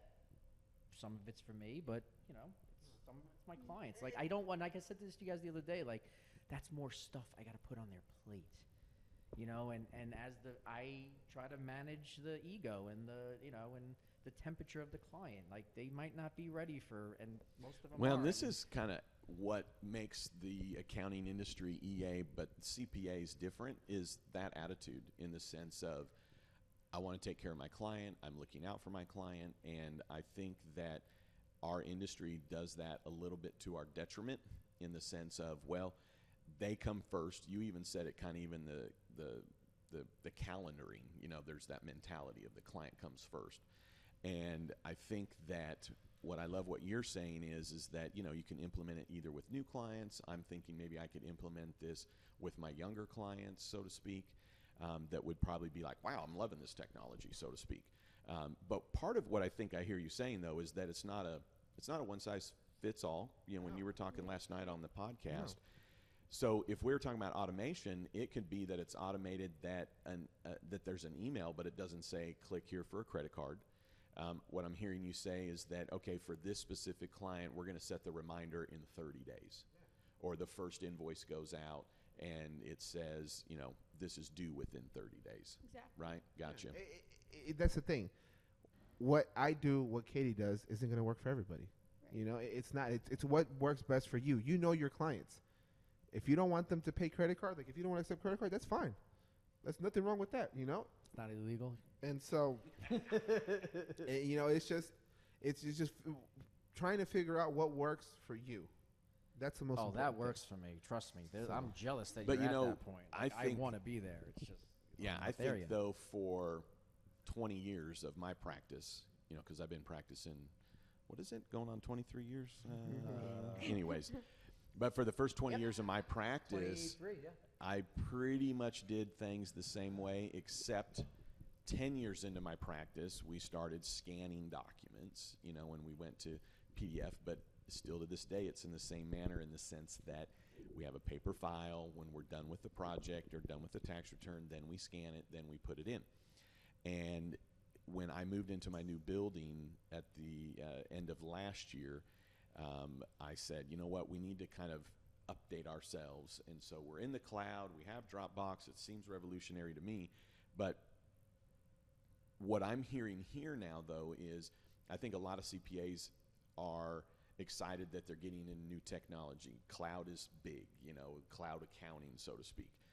And I think maybe where the accounting industry is missing the boat, because without you all, I'd be still missing the boat. I'd still be, and I'm not even aware I'm missing the boat. But we're wanting to become more efficient with our practices. And part of the reason I think we need to become more efficient is that there's actually less of us out there doing this, if I'm talking about accounting and CPA and tax work and EA. And so we have to find ways to be efficient. And so that's what I'm hearing is that it's the efficiency of it. And in some ways, I'll say this, I tell my staff, I don't think I've ever said it outside of my office, which is in my business, the client is, I don't care if the client's not right. I don't care what the client says, because I'm the one that's doing your tax return. You're not going to tell me. I'm telling you. You bring me the information. I tell you how we're going to do it. If you don't like how we're going to do it, and I'm talking about how we're going to prepare the return in the sense of that's deductible, that's not, right? But that does kind of spill over into, well, we're going to do it this way. And so I think I have my clients trained in that way, in the sense of this is how we do it, right? Yeah. So in some sense, I think it's probably uncomfortable for our profession because we're comfortable. And then I think you had said, with some of the firms that you're working with, the bigger it is, the more partners you have to deal with, and probably, at least around here, the bigger firms, the ones that are still pulling the strings, so to speak, they're in their 50s and their 60s. And so to really kind of communicate to them how this is supposed to work. And so, from my perspective, I think what I hear you driving home is the efficiency that saves money, that reduces AR, that reduces risk, which is more secure for the client. So you're bringing down a lot of my anxiety, so to speak, Saves on time. this subject. I got content for Yeah, later. and Time yes. is money. I got content for later. Yes. I was as you were talking. I think of like 3 clients that I can probably put on PP now. We should do it later, and we can record it. And you can. There we go. Okay. I'll do. I mean, I was thinking. I'm like, there is a couple. I mean, there are. I'm just being lazy on that. That's just, and it's it's retainer stuff, but we can do it later. Okay. And we can, So, I know we've kind of hit on this, but I think this is kind of one of the things, one of the big, because we talk about this stuff, but then the biggest pushback I've gotten, and you tell me if you've heard this, is, well, why am I going to pay $50 a month, $100 a month, $150 a month for a software whenever my team's doing it, whenever my people are doing it? Why am I going to pay for a storage system, data storage system, document storage system if I've got file cabinets? And something that really stuck out to me that when I was interviewing Ryan Embry over at Practice Ignition was that he said that, look at it as these different applications, these different items that you're plugging in as a full-time employee, because they can take the job of, enough jobs away, little bitty things to where you can literally they can do the job of a full-time or at least a part-time, employee. And then that way you don't have to go hire someone new, or you take your staff and put them into more higher value roles. And so is that kind of one of the things that you hear a lot? That's that one, the cost for sure, because a lot of times they're not paying much for applications, and some of the higher quality applications definitely cost more. But it's like, what do you value an hour of time? And whenever you start viewing it as hourly rates, it's like, this is a great deal, wonderful deal. And then the second pushback is definitely clients. What's my client gonna think of this? And typically it's just one, educating them on this is what we're doing, but also why you're doing it. So one of the things is definitely security. It's convenience for the person using it, so your clients, and then also convenience for your firm, so that everything is in one place. No one's missing something. So in turn, you aren't, submitting their tax return late or filing their tax return late.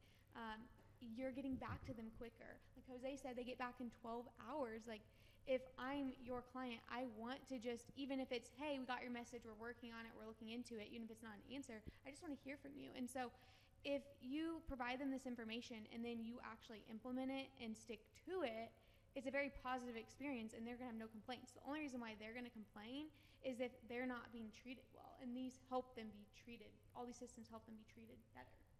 So, and J-Mac brought up a really good point. Was it you? I think it was you. I don't want to give you the credit if it wasn't you. I usually do. No, it wasn't you. I'm sorry. It was Will. It was Will Lopez. He brought this up. Accountants think like accountants. They don't think as business owners. They're too focused on cutting costs and saving costs. Where, but you don't look at the big picture. Is okay. This application, it costs you $100 a month. Well, I don't want to pay that, But then it's like, okay, but think about it. What's your bill rate? JJ, what's your hourly bill rate? Are we allowed to know? $400. What if I can give you an application that gives you back an hour, and you pay $100 a month, and you're able to get an extra hour back? Yeah, exactly. Right? And so it's like, you start thinking about that, and you start thinking about, oh, well, I have file cabinets. Okay, well, think about it. You've got a 3,000 square foot office, and 1,500 square feet of that is taking just file cabinets. What if you could make a podcast recording studio? Exactly. Yeah. Exactly. You know, turn that area into making, you know, rent it out, open up a co-working area, do something like that to where you're making money off of that space and not just using file cabinets. And now, you know, you're paying your $150, $200, $300 a month, but that's a lot cheaper than what you're paying for the rent as far as that goes, you know, and you know, and then you don't even talk about the time savings of, you know, trying to find a W-2. So did you ever have to do this where you had to go find a file? Did you ever work with paper files? I guess my first question. A little bit, not much. So I did. My first firm was paper files, and then my second firm I was at was paper files as well. I remember trying to find a W-2 2 years prior, and it literally took me 4 hours because we couldn't find the W-2 because it had been misfiled. You know, and that's something that people, you know, and it's just like you don't think about that because it's like, you know, you get a client request, and then you have to go, you have to literally get up, stop what you're doing, get up to go get it. You know, where in this document storage system, you literally can searchable by the PDF name, 2016 W-2, 2018 W-2, pull it up, good to go. And that's just your basic, you know, and that's not even getting into the system where everything's built in, where they can, you know, your clients can go in and pull it themselves. Exactly. And so that's just something that it's all about saving the time, because think about it, you know, 3 hours at $400 an hour. I mean, if you had 3 hours in a month, you can go, I'd spend it with my family, but you can go sell, you can go play golf, you know, you can go give keynotes if you want. I mean, you can do whatever you want, you know, so that's just kind of my 2 cents on it, is looking at it from we need to be more business owners and less so focused on the numbers internally. Yeah, completely. So, okay, we're doing good on time. So, okay, we were on onboarding and payments, and so what's next? So, got the client onboarded. Yeah. Now it's talking about workflow and task management. I'm going to let you take that one. So, with workflow and task management, at least the firms I've worked with, it seems like a lot of them either just avoid doing anything, or they've tried to get so granular, like here's step 1.1a, step 1.1b, like it's just so long. So you need to think about it from a different perspective and say, okay, one, we need firm-wide task trackers. So if I'm the partner, I need to be able to see how many tax returns are drafted, how many are ready for review, how many have we e-filed. Like, I need to see all these things. And then I need to be, if I'm a staff or want to dig down and drill down into those details, I need to be able to see, okay, exactly which tax returns are in these statuses, what step we're on. I need to be thinking about having recurring tasks. So for monthly bookkeeping, I need to be having those recurring all the time. I need to be thinking about dependent tasks. So once the engagement letter is signed, it's a workflow, needs to be assigned to a various staff member. But as we're talking about all these things, it starts to become overwhelming. Yeah. So the best way to start is to just start at the very bottom. And whenever a staff or yourself does a task, take a video of it and save that somewhere where anyone can access it. So we aren't even talking about a system yet. We're just talking about taking a video of yourself or a staff, a screen recording, so that way everyone has access to that information. And if Susie, who always works on ABC, leaves, we're talking about like protecting your firm, Susie isn't the only one who knows how to do this. And then from there, we can start creating our tasks and creating these workflows and these trackers. But the workflow and the task trackers, those aren't just important for making sure tasks get done, but it's in case an employee leaves, we aren't subject to them not only taking the client now, but also having the knowledge of how to do the actual work. Yeah, no, there's been plenty of times where someone will leave, and then it's like, okay, here, you know, take over the project, and it's like, what the heck is going on here? Like, and you know, you spend probably the first 2 months of just trying to figure it out, and the client's so used to one way, and then you switch it up, and then they get mad, and most of the time, I mean, if you can salvage a relationship, great, but most of the time they get frustrated and they leave. And, and do you blame them? I don't. No. I mean, I would too. I'd be frustrated as well. And so that's something that, you know, and I'm glad you brought that up. Really glad you brought that up, because that's something we've started to do is start to track some of that stuff, the video, the how-tos. And I tell all my staff, when you do something new, Yep. film it, Yeah. record it. And that's the thing, just whoever's responsible for it, as things change, as they always do over time, just have them be responsible for updating it. And they don't have to do anything special. They can just use Loom or Camtasia. I know Loom is free. It's a great just screen recording. But as far as workflow goes, Carbon is a great application. Count, our sponsor, they are awesome for workflow and task management. And they also have the rest of the entire practice management, so onboarding, documents, communication, which we're going to get to, but they have awesome workflow and task management within their software. So yeah, and those are really great recommendations. I know one of the ones that I see a lot of people too use is XPM, so Zero Yep. Practice Manager, and then what we use is Teamwork, which is kind of it was built more for I think like IT companies, but we use it internally for us, and it's just kind of a full in-house system where everything lives in there for our clients. Our clients literally log into there and they have access to everything. So yeah, I love it. That was my first thing. It's funny because I've had conversations with Katie, and I went through. I'm on my 4th project management system, and that one finally stuck. Yeah, so Jose's a great example. You have to find one that works for you and how you work, because what one firm really likes and how they do their processes, they're going to like this application, and one firm's like, nope, that's way too granular, that's way too specific, I don't like that, I like this. So like we've been saying, there's not a one size fits all. There's not. And so, you know, working with someone like Jose or myself, looking to your peers, joining Facebook groups, asking them for advice. There's a lot of ways you can get information without having to just jump into the app jungle and be like, oh my gosh, I am overwhelmed, I don't know where to start. Yeah, no, I think that's great. And you know, on top of that, I want to add, you know, everybody knows I'm a Zero fanboy. You guys haven't been able to tell yet, but you know, I've learned a lot from the Zero community.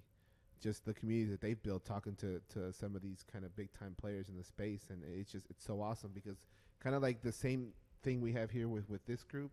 I feel like I have it with them. I can openly talk about my problems and what I've been through, and they can make recommendations on what they think, and it's great. You know, there is no hoarding information. There is no you're my competition. You know, it's going to cost you $350 an hour. Now, if I want them to come in and implement it, that's completely different. But you know, hey, this is my problem. Can you help me out? Yeah, look at this. Okay, and I'll take a look at that. You know, and it's that to me that's what's worked out the best is your peers and talking to people and asking.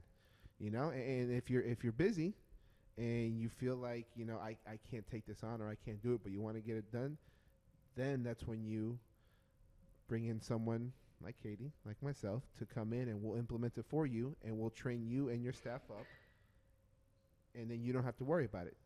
Yep. You know? You don't have to worry about moving all the data over. Yeah. I feel like that's one of like their biggest concerns. Yeah, you take a step back, everything gets done, and then it's like, okay, we train you up, and then there's support afterwards. You know, and then it's just, okay, once everybody's happy, then we're good to go. You're on your own, and there you go. You know, and so at least for me, with some of the, because we've worked with a little bit smaller firms. I know you've worked with kind of bigger firms, and so at least for the smaller firms, it's been kind of like, you know, we'll come in, implement it, and then it's like, okay, there you go. And, you know, we're here for questions if you guys need us, but, you know, and they're usually really good about, okay, perfect, you know. And the good thing is, while we're doing a lot of that stuff, at least what we do is we record training videos on how to use the stuff and provide that to them. So that way, like, if you have a question, watch this video. If you have that question, watch this video. And then if you're still confused, then come talk to us. And it's worked out great. You know, I record everything. I literally record everything. And I have just, you know, conversation with clients, onboarding calls. And I let everybody know that I record and I mean, I've got I use Microsoft Stream for all my internal stuff and just meetings and everything. Like, I've got a lot of stuff in there that's like kind of our internal IP that is just, you know, whenever we onboard someone new, we're going to onboard somebody new here pretty soon. They're going to have a wealth of knowledge. You just go in and just kind of go down the rabbit hole of this is how I like this. This is how this is done. You know, you want to do a franchise tax in Texas. This is exactly how you do it. A zero return gets done this way. You know, if you have over the threshold. This is the way to report it, and and I've really done. That's been my big thing, is using those kind of videos to help train because. To me, that's the best way because then I can show them exactly how I want it. And I literally go step by step while I'm doing it. Yep. So I don't have to take the extra time to do it. It's while I'm doing it. Yep, exactly. And while we talked about videos previously for recording how you manage your, or you do your work, this is also a great way if a client has a question. Jose's talking about sending him a training video, but even if they just have a question like, hey, I'm confused about this number on my tax return. Well, if you don't have time to have a meeting, and I know this isn't exactly automation related, but it's on topic, a great thing to do is shoot them a quick video or a quick voice memo explaining it. A lot of times that's a lot quicker than trying to type out and be like super formal. It's like, hey, look at this number right here. I'm going to flip to the next screen and show them it came from this number and this number. They love that. It's like very tangible. They can see it. It's a lot easier than saying, hey, look on page this and then go to this page and you can see where we're getting. Yeah. So I use BombBomb.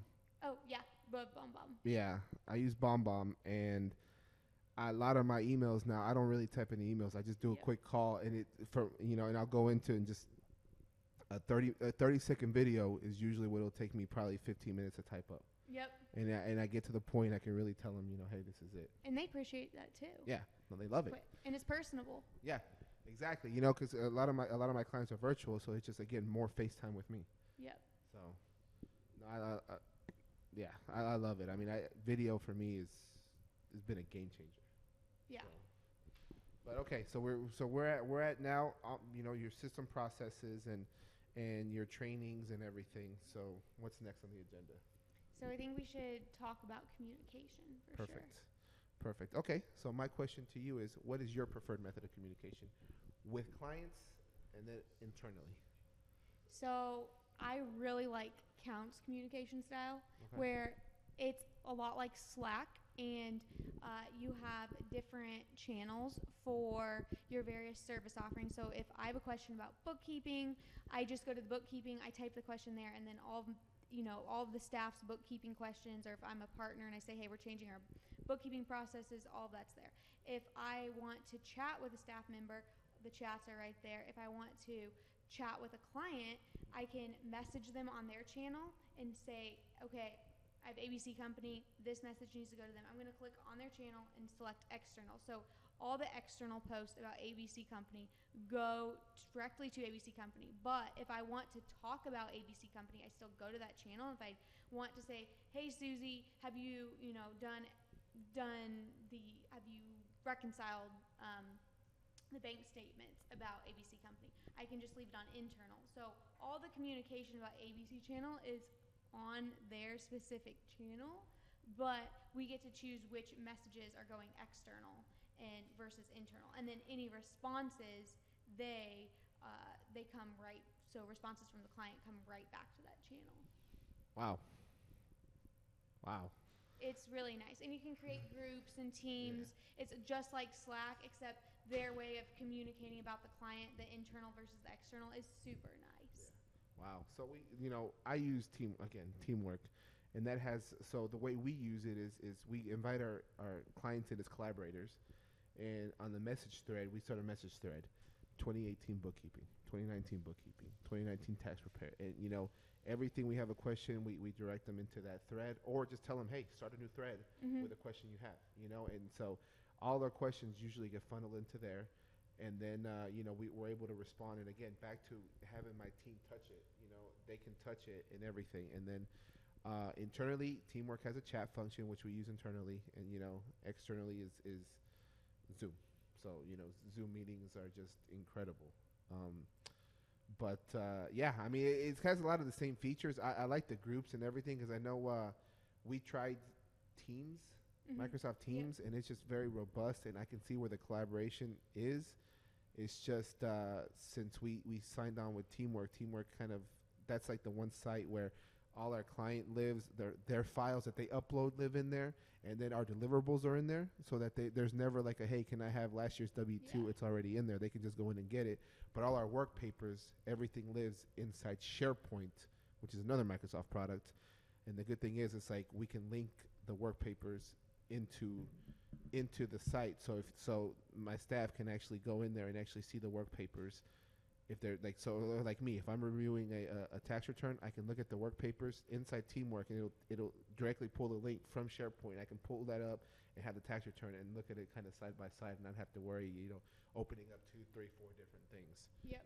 So and that's what it's about, is trying to keep it as simple as possible, because I don't know about you guys, but when I worked at my old firm, it was like, we had a different portal. And even then, I had a different portal system. And every single time, hey, what's my password? Can you reset my password? Yep. Hey, what was the link again? Like, I had to literally put in I had to literally, on my website, put client portal login so that, I could just go to my website. And it always happens. And so now you keep one way for them to communicate with you, for them to get everything, get access to you and your team. It just makes it easier and simpler. Exactly. And then they're super happy about this change in how you're working with them. If you aren't currently, it's like, wow, one system I'm going to for my documents, for my communication, for my questions, all right there.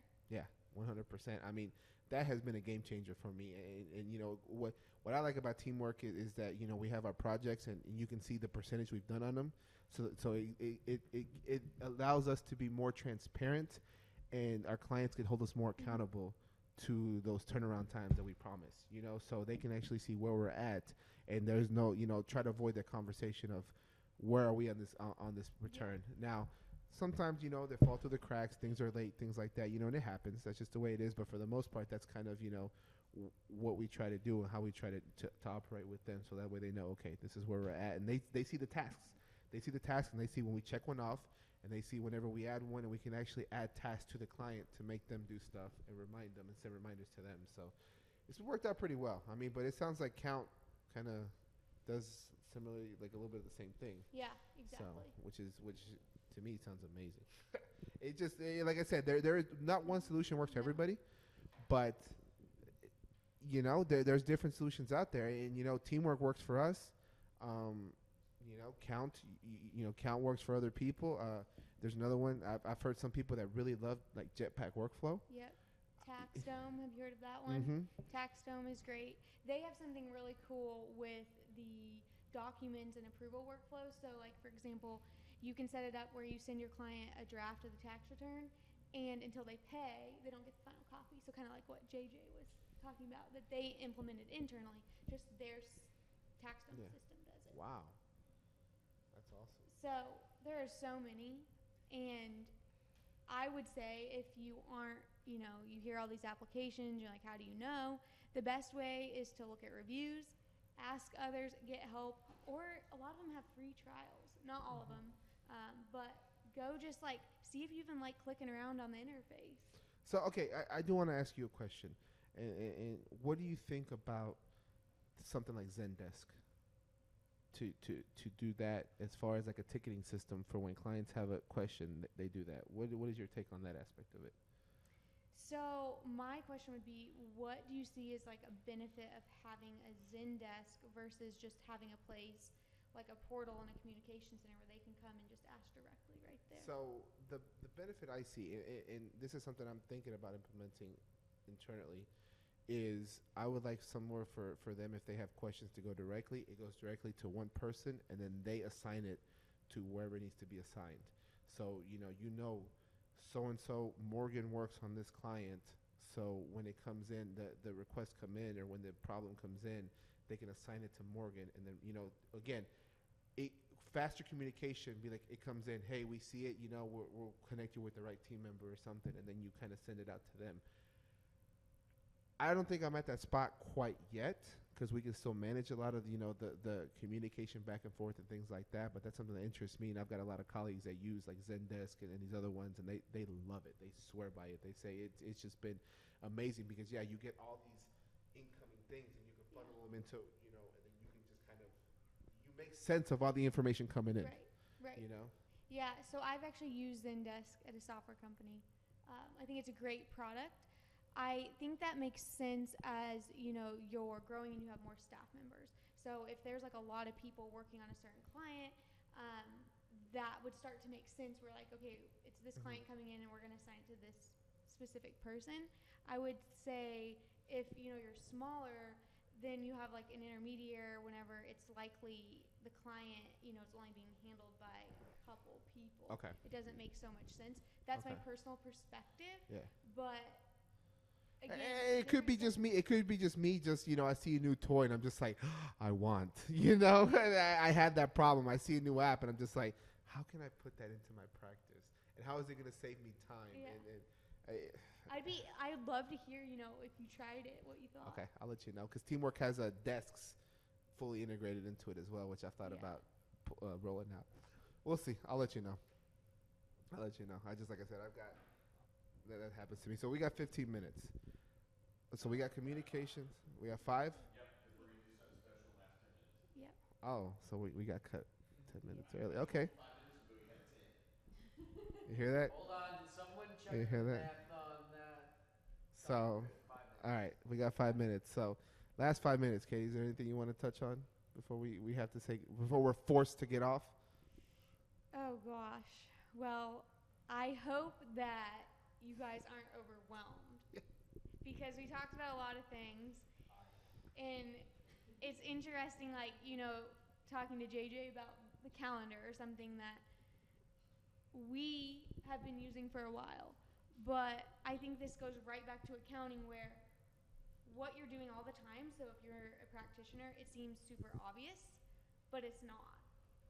And so the more, as we talk about social media, the more information and education you can share about how you're helping your clients and maybe some things they should be looking out for on social media that seem obvious to you, again, just remember they're not. So the more you share, the better. Yeah. For me, it's just kind of like you said, this stuff can be overwhelming, big time. Like I know, I get it. It's I've been there. I sometimes I see stuff and I'm just like, oh my gosh, like what the heck, but it's just start off small. Just think about it this way. What's the one thing that frustrates you the most about your firm? What is it that you were, God, like, oh, I hate doing this. What is the one thing? And focus on that. Because I feel like that's going to be, that's a good building block to do. Because if you can solve that problem, then you'd be like, oh, what else can I solve? Exactly. And just to recap, we talked about marketing, we talked about onboarding, we talked about workflow and task management. We didn't get to documents, but No. documents is another area they can consider. And then we talked about Yeah. communication, internal and external. We you know what? We might do a little bit extra content for you guys later tonight to kind of finish up on that. So I think that'd be good. What do you think? Yeah, documents. would be Perfect. great. Okay. Awesome. Well, we are getting muscled out of our system, so we'll let JJ do his thing. Go ahead, sir. Boom. Well, where's J-Mac? Yeah, where's Jesse? Who cares? Who cares? He's had enough spotlight for today. Wow. So that your minds start generating, I wanted to send out a few special thanks to people that have been tuning in. And so I thought that's what we might do in the last 10 minutes is just kind of shout outs and some thanks, and hopefully we won't miss anybody. But before we do that, thank you for those that have tuned in, are tuning in, that supported this. Maybe you had things going on today, but maybe you'll be able to go back and watch some of this. What a feat this has been, not only from the standpoint of you all scheduling time out of your lives, away from your business, away from your families, to come and join me in Oklahoma City, but just the amount of knowledge that you're sharing. And, this is the kind of seminar that people would, or day long, that people would pay really good money to be a part of. And I think that we are all doing this because we love it. We're all doing it to spread the good word. I think a simple ask is that you all that are watching, look us up, follow, share, and hopefully you see that not only today, but in our other content that we are giving back. And so we wanted to say thank you to everybody that's watching. But I want to give a special thanks to Juan Garcia that brought me in the fold. And that I feel like I wouldn't really even be here knowing you all if I hadn't befriended and returned the call and been a part of supporting Juan's effort, who's definitely been a part of supporting my efforts. Thanks to Jose and your friendship and your smile, and just Not to say you don't have a great smile, Juan, but thank you, Jose, for so much different expertise that you bring to the table, and having me on your podcast. Same, Juan, on your podcast as well. And thank you, J-Mac, for just being fun and a cohort, and you inspire me in being more authentic, so to speak, even though I don't feel like I've been disingenuous in any way. Thank you, Katie. It's such an honor to have you here with us. You really bring such a different angle to social media, your posts, how you present yourself. All of you, to me, are rock stars. And truly, I might feel like a rock star inside my own building, but you guys are rock stars in for real. And so I really, really am honored that you would come and join me in Oklahoma City and join Amanda and I in this kind of vision to pull together. And I do think that this is super unusual.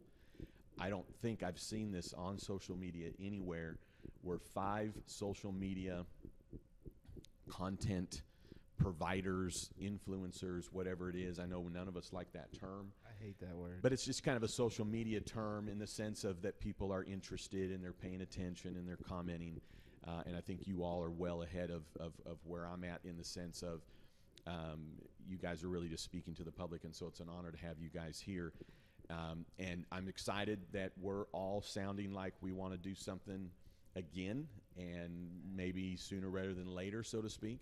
But I do want to give out some shout outs, people that have supported me, the symposium, friends that have come on board because of you guys. So Michelle Cornish, the Jaeger team, Phil, Robin, Megan, Shiloh, who always likes and comments on so much stuff. Russell McDonald, who's a genius.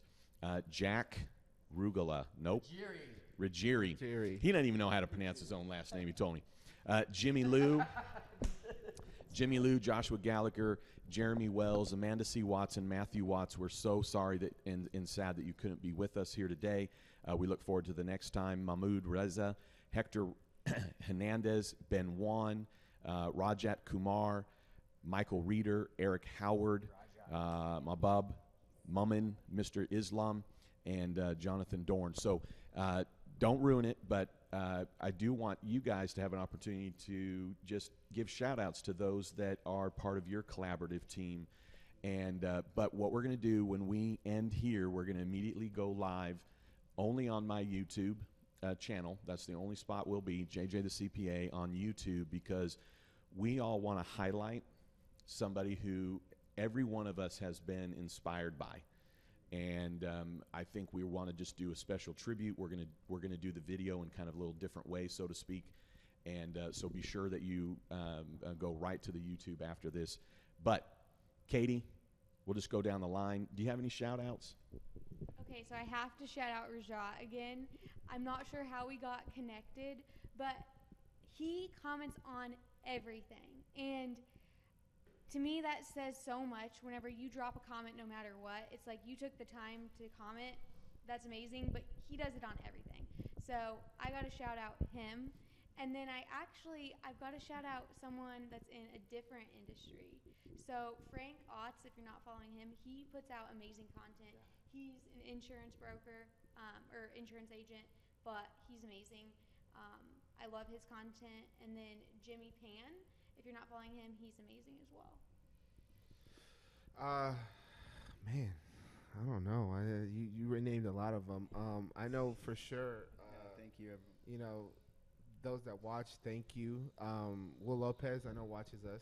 He lets me know. Oh, and I'm sorry. I am. My mind is spent. I can't think. If I miss you, I'm sorry. I miss you right now, and you're next to me. I'm just letting y'all know. You know, if I didn't get your name, and I just know because Will texted me not that long ago, so that's why his name is at the front of my head. But yeah, if you guys that watch consistently and that have kind of given me the love, personally, and then just kind of on the down low, thank you. That really does mean a lot. To know that you guys support us, support me, and thank you to you guys for supporting me. I mean, I wouldn't be here without the support of my circle of influence, and it's been an amazing thing. I'll let Justin McAuliffe take it from here. Zavala. Well, I'm not thanking any of you guys because I thank you all the time. So, just gonna move down. All right. So Megan Justice, I know she's been watching a lot. I definitely wanted to shout her out. Oh my goodness. So Omar, my intern, he's been supporting. I want to shout him out. Jack, of course. My partner Ben, Obi-Wan, all of my team at the Numbers Guys for sure. Ben Stoddard, Rob, and Carl, and my lovely and amazing, beautiful assistant Leah, who's part of that team as well. I also wanted to go down and just try to grab, so Jay Wells, who's a new friend of ours, AJ Hustle, I want to shout him out because he's been a big influence. Russell McDonald, 100%. Russell McDonald's like the man because I finally got a chance to talk to him, and he's but whatever. Nick Sinclair, you know who you are. Big shout out to you. You're making all of us look bad. I don't have Why? my phone. So I'm he's sorry. flashing. I didn't. Oh well, that's it. That's all. I'm done. That's it. Everyone else, I'm good. Love you all. That's it. That's all. I mean, I'm super humbled, excited to even be invited here and drop value. And I mean, that's like an emotional question because like I could have never expected this in the market. So this is pretty cool. But I just got to thank my family. I mean, my mentors and coaches. That I mean, it's important to do things right. So I mean, I've hired the best from the beginning. And if you're not willing to spend money on coaches, then why is anyone going to buy your stuff? So my clients are my biggest inspiration. That's it. I love it. Well, I dedicate today to Omar Abbott Slater, CPA. Thank you for all rallying around that concept as well. And what a great symposium. We look forward to the next one. Details to come whenever that's going to be. Thank you all for all the hard work, for joining me here. This is a wrap for the 2019 Accounting and Social Media Symposium. All right. Thanks, guys. Thank you. So much.